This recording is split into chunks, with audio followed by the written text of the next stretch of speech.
Class 10 geography chapter 4 প্রশ্ন উত্তর Bengali medium. তোমরা সবাই মন দিয়ে শোনো, লেখো, সবাই লাইক আর সাবস্ক্রাইবটা দিয়ে দাও। পদার্থ কঠিন বর্জ্যের অন্তর্গত নয় পয়ঃপ্রণালীর বর্জ্য।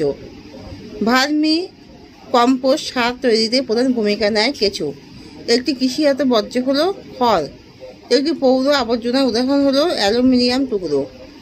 স্ক্র্যাপার যন্ত্রটি ব্যবহৃত হয় বায়ুদূষণ নিয়ন্ত্রণে। একটি পারিবেশিক বর্জ্যের নাম পাটের চট। একটি অবিষাক্ত বর্জ্য হলো পুরানো ফুল।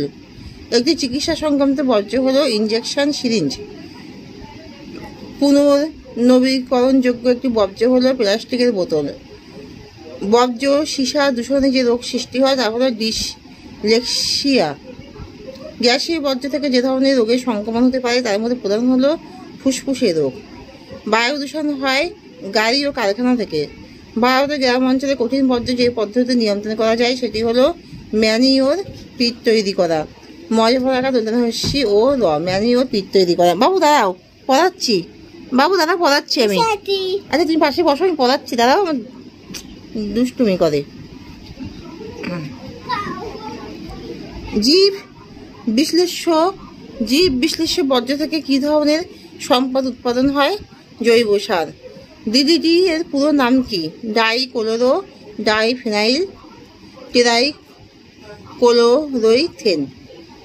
তাহলে বিপজ্জনক বর্জ্য পদার্থের সর্বপ্রধান উৎস কি? কলকারখানা। তাপ বিদ্যুৎ কেন্দ্রের বর্জ্য পদার্থ কোন কাজে লাগে? ইট, সিমেন্ট প্রভৃতি তৈরি করতে। ভারতের বিপজ্জনক বর্জ্য আইনটি কবে প্রচলিত হয়? 1889 সালে। বর্জ্য পদার্থের নিয়ন্ত্রিত দহনকে কি বলে? ইনসিনারেশন। একটি পারদঘটিত বর্জ্যের নাম কি? ভাঙা থার্মোমিটার। আর হলো গঙ্গা নদী প্রবাহের কোন অংশে সর্বাধিক দূষণ দেখা যায়? নিম্ন প্রবাহে। দুটি কঠিন বর্জ্যের উদাহরণ দাও। ভাঙা কাঁচ এবং ভাঙা প্লাস্টিক। কম ধরনের বর্জ্যের কারণে আমাদের জল নির্গম প্রণালী বিঘ্নিত হয়? কঠিন বর্জ্য।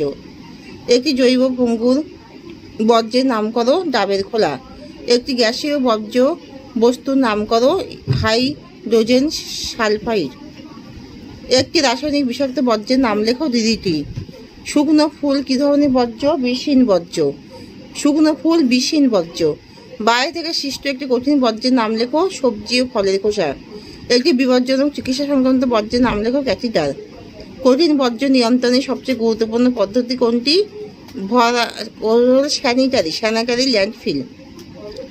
বিপজ্জনক বর্জ্য পদার্থগুলি কি কি? বিপজ্জনক বর্জ্য পদার্থ মানুষ এবং জীবজগতের পক্ষে ক্ষতিকারক বর্জ্যকে মানুষ আর জীবজন্তুর পক্ষে ক্ষতিকারক বর্জ্যকে বিপজ্জনক বর্জ্য বলে। এখানেই শেষ করছি।